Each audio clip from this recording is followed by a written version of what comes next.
sciences supramentales et sciences conventionnelles. Avertissement, par rapport aux propos tenus dans le cadre de cet enregistrement, je vous ne demande pas de croire ce qui est dit, mais plutôt de vérifier par vous-même si cela est réel avec votre ressenti ou votre intellect. Bonne écoute. Éventuellement, la science cartésienne, qui repose sur une compréhension intellectuelle et limitative de la réalité, devra tenir compte de la science supramentale. Cela est dans l'optique qu'il y ait un changement de paradigme scientifique en vue du développement d'une science plus vaste. Il serait intéressant que les universités et les scientifiques intègrent la science supramentale pour avoir une compréhension multidimensionnelle de l'humain plutôt que seulement intellectuelle.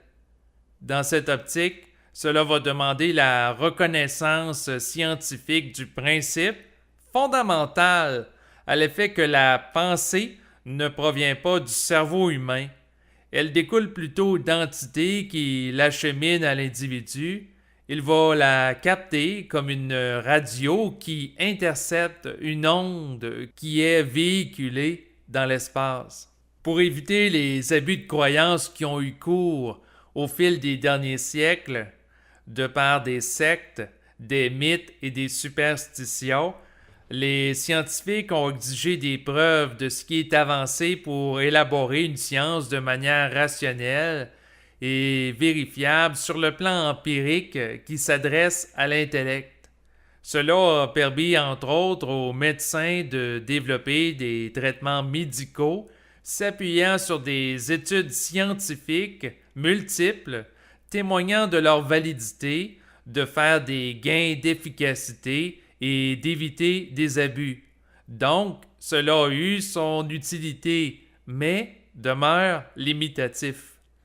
Éventuellement, il serait intéressant que des chercheurs en autorité dans les universités, comme des individus ayant des doctorats, étudient la conscience supramentale. Cela va prendre des gens qui vivent la fusion avec l'esprit et qui vont avoir le mandat de faire le pont entre la science cartésienne et la science de l'esprit. Cela serait dans l'optique qu'elle puisse être intégrée par les universitaires et reconnue éventuellement par l'ensemble de la communauté scientifique. Il pourrait être intéressant qu'il y ait des recherches sur la conscience supramentale pour en reconnaître la validité des principes, comme celui à l'effet que la pensée ne provient pas du cerveau humain. Puis, une fois que cela va être fait, il pourra être utile d'évaluer l'efficacité de traitements médicaux et thérapeutiques s'appuyant sur ces principes. Par exemple, il pourrait être pertinent d'évaluer auprès de patients qui seraient traités en ayant recours au principe de la psychologie supramentale pour savoir si cela amène ou non une amélioration de leur état de santé. Donc, un questionnaire sur l'évaluation de l'état de santé pourrait être rempli par le patient avant et après l'intervention. La comparaison des réponses entre les deux pourrait être utilisée ensuite pour savoir si ces principes améliorent réellement ou non leur état de santé.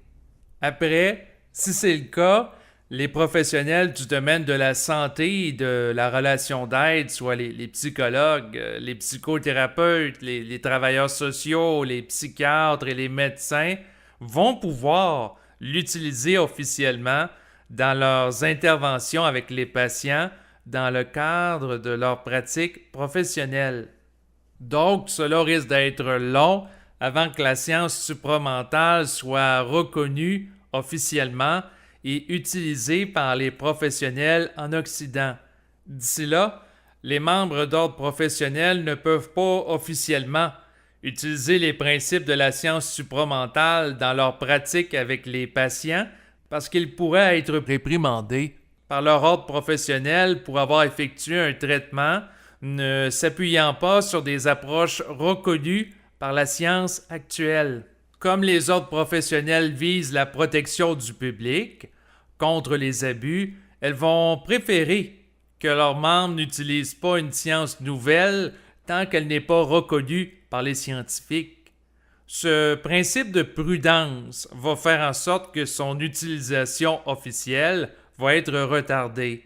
Donc, cela va prendre du temps avant que des patients puissent en bénéficier dans un contexte professionnel pour les aider à améliorer concrètement leur sort.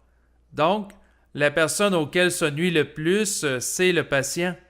S'il dit qu'il entend des voix d'entités, d'êtres décédés, d'anges, d'extraterrestres, eh bien, il est étiqueté comme ayant un problème de santé mentale automatiquement.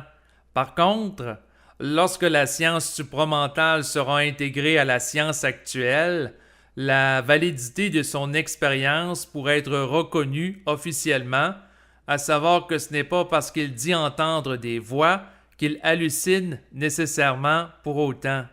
Donc, il y aurait une ouverture à reconnaître que ce qu'il dit puisse être réel. Par contre, le professionnel devra faire preuve d'esprit critique pour ne pas tomber dans l'autre extrême, parce que ce n'est pas parce que patient dit communiquer avec l'archange Gabriel que c'est automatiquement le cas. Ainsi, le patient ne sera plus systématiquement incompris et nié dans son expérience par les professionnels du domaine de la relation d'aide et de la santé. Il pourra alors se sentir réellement écouté et respecté par eux. Aussi, ces professionnels pourront parler ouvertement de contact avec des entités qu'ils peuvent vivre sans avoir peur d'être étiquetés automatiquement comme ayant un problème de santé mentale grave auprès de leurs collègues et patients. Donc, la communication télépathique avec des entités ne sera plus un sujet tabou. Présentement, il y a peut-être plusieurs professionnels qui sont en contact avec des entités et vivent des expériences paranormales qui n'en parlent pas ouvertement, étant donné que ce type d'expérience n'est pas reconnu par les autorités scientifiques officielles comme étant réel. Ainsi, il est possible que sur une équipe médicale d'une douzaine d'employés, il y en ait 10 qui ont déjà vécu des expériences paranormales, mais qui n'en parlent pas aux autres de peur d'être jugés comme étant anormaux aux yeux de la majorité. Ces expérienceurs du paranormal pourraient être enclins à reconnaître que ce type d'expérience dont leur parlent certains de leurs patients soit possible. Par contre, même s'ils en ont vécu de similaires, ils ne le feront pas car leur existence ne fait pas consensus au sein de la communauté scientifique. Donc, le patient peut se sentir incompris dans son expérience s'il se fait dire systématiquement, sans évaluation objective de son fonctionnement psychique, qu'il hallucine parce qu'il dit parler avec des entités ou des extraterrestres et qu'il doit prendre des médicaments parce qu'il a un problème de santé mentale grave. Ce genre de propos peut le contrarier et l'amener à vouloir délaisser les professionnels de la science officielle parce qu'il ne se sent pas compris par eux. Il pourrait ensuite se retourner vers des gens qui œuvrent dans les sciences occultes, ésotériques et spirituelles. Ces praticiens des sciences parallèles ne font pas partie d'ordres professionnels et n'ont pas de code de déontologie pour encadrer leurs pratiques. Par conséquent, il peut y en avoir de très compétents et d'autres qui ne le sont pas du tout. Dans le pire des cas, les patients risquent d'être victimes d'abus de la part de gourous, de sectes, de médiums ou de guérisseurs qui, au lieu de faire preuve d'un excès de fermeture à l'égard du paranormal, feront plutôt preuve d'un excès d'ouverture à des croyances nuisibles. Par conséquent, il serait intéressant que les scientifiques actuels fassent des recherches pour découvrir l'existence des entités évoluant au-delà du plan physique, en vue d'en tenir compte officiellement et de tirer profit de cette compréhension pour que le patient vivant des expériences paranormales soit mieux traité par eux, puis cela permettra d'avoir, éventuellement, une seule science intégrale, plutôt qu'une science matérialiste bordée d'un côté et d'un autre une science parallèle qui touche à la dimension de l'esprit. C'est ainsi que se termine la lecture du texte s'intitulant Sciences supramentales et sciences conventionnelles.